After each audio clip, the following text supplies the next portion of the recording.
اعوذ باللہ من الشیطان الرجیم بسم اللہ الرحمن الرحیم اللہم صلی صلاۃ کاملۃ وسلم سلاما تاما علی سیدنا و مولانا محمد الذی تنحل به العقد وتنفرج به الکرب وتقضى به الحوائج وتنال به الرغائب وحسن الخواتیم ويستسقى الغمام بوجهه الکریم وعلى آلہ وصحبہ فی کل لمحۃ ونفس بعدد کل معلوم لک۔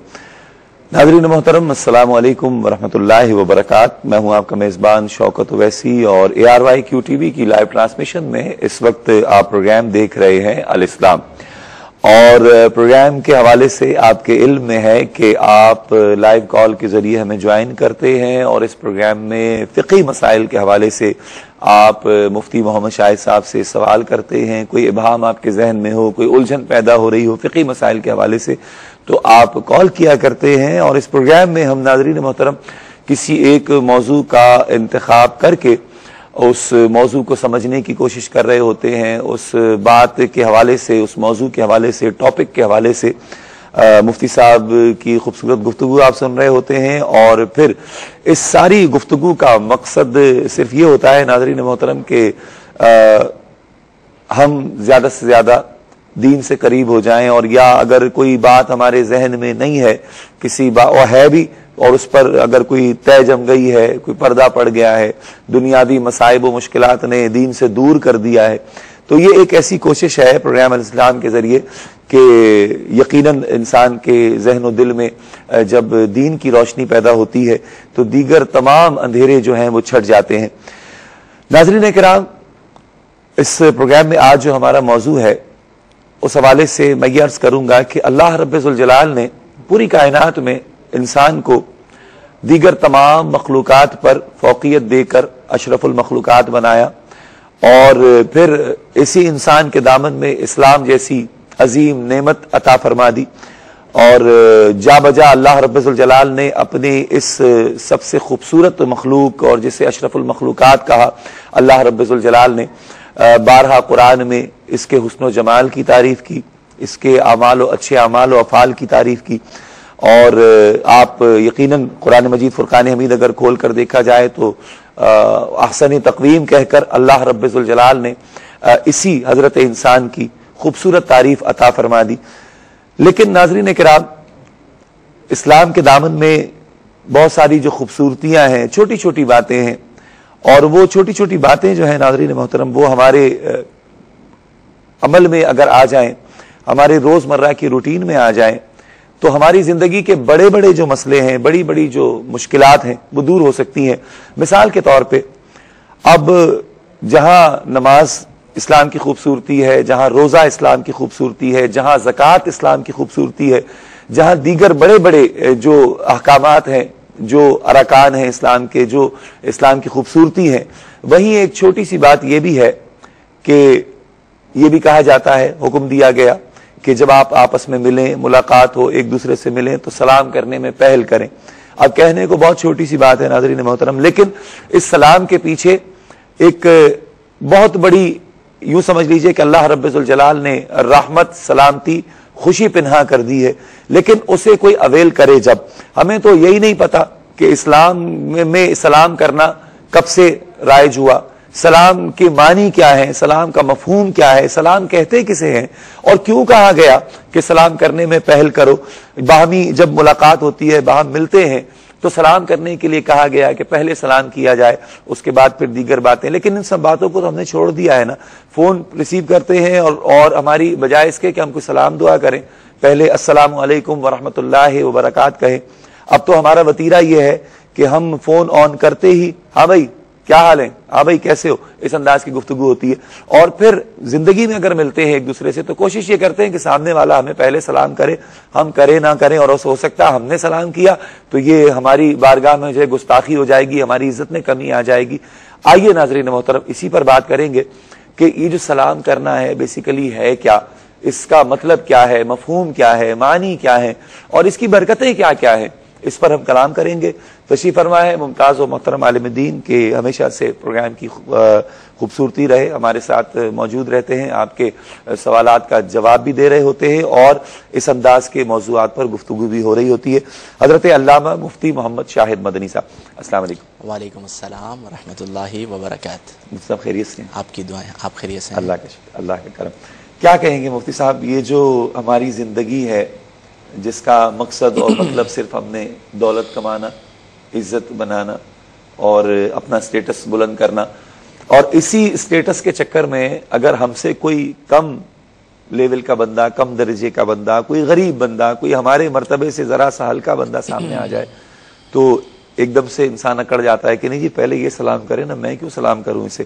اس پر ہم کلام کریں گے, لیکن پہلے بنیادی طور پر یہ پتہ چل جائے کہ سلام جو ہے اس کے معنی کیا ہیں, اس کا مفہوم کیا ہے.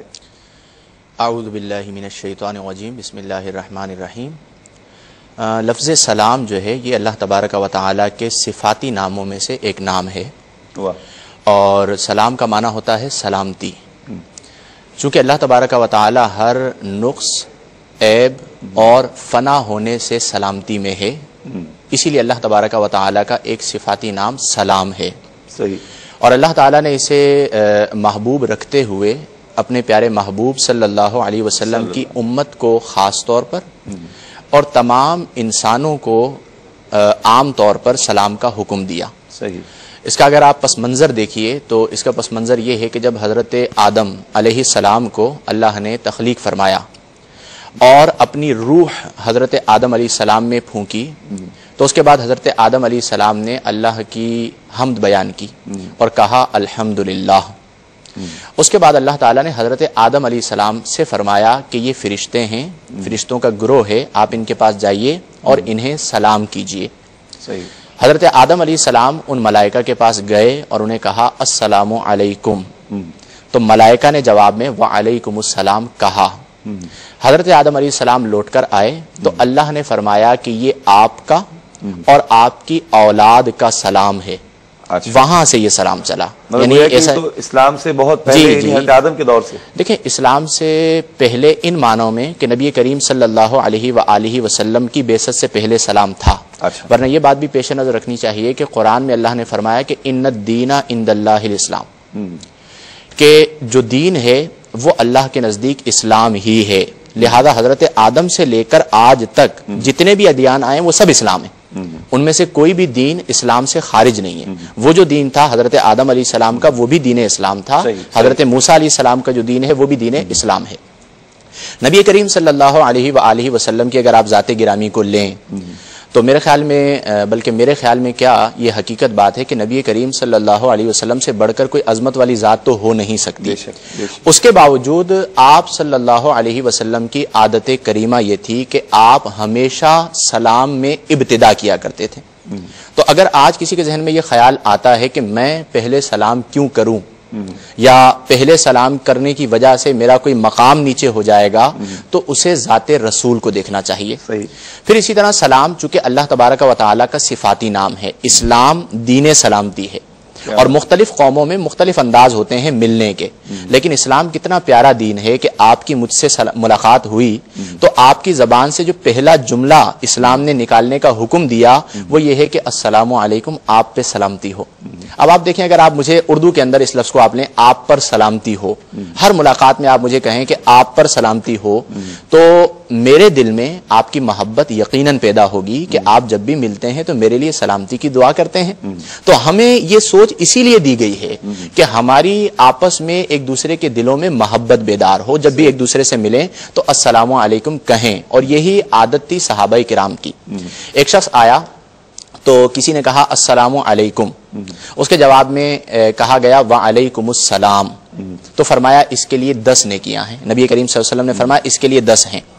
اس کے بعد دوسرا آیا تو کہنے والے نے کہا السلام علیکم, جواب دینے والے نے کہا وعلیکم السلام ورحمۃ اللہ, تو نبی کریم صلی اللہ علیہ وسلم نے فرمایا اس کے لیے 20 ہیں, یعنی اس کے لیے 20 نیکیاں ہیں, الفاظ بڑھ گئے ورحمۃ اللہ کے. تیسرا آیا تو کہا گیا السلام علیکم, اس نے جواب میں کہا وعلیکم السلام ورحمۃ اللہ وبرکاتہ, تو نبی کریم صلی اللہ علیہ وسلم نے فرمایا اس کے لیے 30 ہیں. یعنی آپ جتنا بڑھا کر کہیں گے اتنا آپ کو اجر ملے گا. اور قرآن میں اللہ تعالیٰ نے مختلف مقامات پر سلام ارشاد فرمایا. سلام علی موسیٰ و ہارون، سلام علی الیاسین، سلام علی نوح فی العالمین. یہ تمام وہ مقامات ہیں جہاں پر اللہ نے بھی لفظ سلام کو استعمال فرمایا. اچھا مفتی صاحب دیکھیں، ایک کتنی خوبصورت بات ہے. میں نے کہا نا جس طرح اسلام کی دیگر بہت ساری خوبصورتیاں ہیں، وہاں یہ ایک چھوٹی سی خوبصورتی یہ بھی ہے کہ آپ جس طرح ابھی آپ نے کہا کہ السلام علیکم کہا 10 نیکیاں، ورحمۃ اللہ 20 نیکیاں، وبرکاتہ 30 نیکیاں. اگر آپ دیکھیں مفتی صاحب، صبح سے شام تک جو ایک ہماری مصروف زندگی ہے، بھائی 50 60 70 لوگ تو ملتے ہی ہوں گے نا. اگر آپ 50 60 70 لوگوں پہ یہ 30 نیکیاں اس کو جمع کرتے جائیں، ملٹیپلائی کریں 70 بندوں سے، کتنی بن جاتی ہے. اور یہاں پہ ایک کالر ہمارے ساتھ ہے، کالر کو شامل کرتے ہیں، پھر انشاءاللہ آپ سے کنٹینیو کریں گے. السلام علیکم. اللہ وبرکاتہ. وعلیکم السلام. جناب ایوب بھائی. ہاں جی، کیا حال ہے جی؟ اللہ کا شکر ہے، آپ خیریت سے ہیں؟ ٹھیک ہے. وعلیکم السلام ورحمۃ اللہ وبرکاتہ. یہ سوال ہے جی، پہلا سوال ہے، اکثر لوگوں کو دیکھتے ہیں کہ جن کے گھر میں بیٹی پیدا ہو جائے تو گھر کے لوگوں کے چہرے افسردہ اور غمزدہ ہوتے ہیں، نا امیدی اور مایوسی کا سما ہوتا ہے. ایسے لوگوں کے بارے میں کیا حکم ہے؟ صحیح. سوال نمبر 2، مال کی محبت انسان کی فطرت میں داخل ہے اور وقت اور عمر کے ساتھ یہ محبت پروان چڑھتی ہی چلی جاتی ہے. ہمارا دین مال خرچ کرنے کے بارے میں کیا حکم دیتا ہے؟ ٹھیک ہے. سوال نمبر 3، اکثر بندہ اپنی قیمتی ترین چیز اللہ کی راہ میں دینے کے لیے تیار ہوتا ہے، مگر ابلیس اس میں کوٹ ملانے کے لیے ایڑی چوٹی کا زور لگاتا ہے، دل کی تنگی اور گھٹن پیدا کرتا ہے، خالص نیت کو ریاکاری اور تکبر کی امیزت سے داغدار کرتا ہے. اس سے کیسے ہوشیار رہیں؟ صحیح. سوال نمبر 4، آج ہم اپنے معاشرے میں ذرا جائزہ لے کر دیکھیں تو دوسروں کے عیبوں کا تذکرہ مجلسوں میں کرنے والے بے شمار نظر آئیں گے، لیکن جس میں عیب ہو اس کو نہیں بتاتے. ایسا کیوں ہے؟ صحیح. سوال نمبر 5، جب ہم علماء کے مجالس میں ان کا ایمان افروز خطاب سنتے ہیں تو ہم ہر قربانی کے لیے تیار ہو جاتے ہیں، لیکن جب ہم مسجد سے باہر نکلتے ہیں، بازار جاتے ہیں، گھر جاتے ہیں تو ہماری کیفیت اور ہو جاتی ہے، دنیاوی فضولیات میں لگ جاتے ہیں. ایسا کیوں ہے؟ صحیح. سوال نمبر 6 آخری، جو ہم صدقہ خیرات، نماز، حج، روزہ، عبادتیں کرتے ہیں، ہمیں کیسے پتہ چلے گا کہ یہ اللہ کے برگاہ الہی میں قبول ہوئی ہیں یا نہیں؟ ٹھیک ہے. ٹھیک ہے ایوب بھائی، بہت شکریہ. ایوب بھائی آپ کا بھی بہت شکریہ کہ آپ نے ہمیں جوائن کیا. اور ایک بڑی اچھی بات ایوب بھائی نے کی، اس پر کلام تو کریں گے، لیکن ایک بڑی خوبصورت بات کہ علماء کی مجلس میں، قبرستان میں، ان جگہوں پہ ایمان جو ہے وہ اس پہ لرزہ طاری ہوتی ہے، لیکن جیسے ہی باہر آتے ہیں دنیا میں پھر مگن ہو جاتے ہیں. وہی صورتحال، وہ سارے قول و فعل جو عہد کر کے اٹھتے ہیں محفل سے، وہ سب ہوا میں ہوا ہو جاتے ہیں. اس پر کلام کریں گے. ایک اور کالر ہمارے ساتھ ہیں. السلام علیکم. وعلیکم السلام. جی میری بہن کون؟ محرم میں جا سکتی ہے یا نہیں؟ اور ماں باپ بچوں کی جو عقیقہ کرتے روزہ رکھتے ہیں کیا؟ محرم میں کہاں جا سکتے ہیں؟ گائی ہو سکتے ہیں؟ محرم میں ماں باپ کے گھر جا سکتے ہیں یا نہیں جا سکتے، یہ پوچھا آپ نے؟ کربلا. اچھا کربلا جا سکتے ہیں یا نہیں جا سکتے. اچھا ٹھیک ہے. اور کیا پوچھا آپ نے؟ اور کیا پوچھا آپ نے؟ اور ماں باپ جو صحیح سمجھ میں. اچھا ٹھیک ہے. ٹھیک ہے میری بہن. ایک بہت شکریہ آپ کی کال کا، بہت شکریہ. بس کوشش یہ کیا کریں، جتنے بھی ہمارے کالرز ہمیں کال کرتے ہیں، کہ جب آپ ہمیں کال کر رہے ہوں تو کوشش کریں کہ آپ اپنی آواز کو ٹی وی پر نہ سنیں. ٹی وی کی آواز بند کر دیں گے تب آپ کا سوال پراپر ہم تک پہنچ جائے گا، ورنہ پھر آپ اپنی آواز سنتے رہیں گے، یہاں سے لائن آپ کی ڈراپ کر دی جائے گی. ایک مختصر سا وقفہ ہے، وقفے کے بعد دوبارہ حاضر ہوتے ہیں. وقفہ.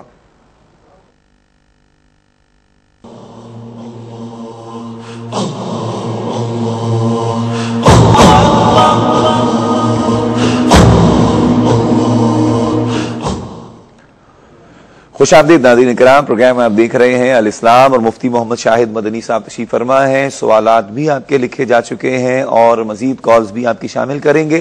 اور آج کا موضوع ہے کہ سلام کی اہمیت کیا ہے اور اس کے اثرات کیا ہیں، فوائد کیا ہیں، اس سے کیسی خوشی ملتی ہے، اس پر انشاءاللہ ہم بات کریں گے.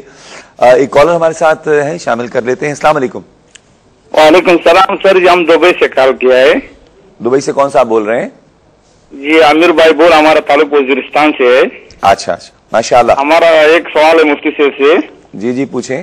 کہ جو لوگ مزاروں میں جاتا ہے اور آپ اپنا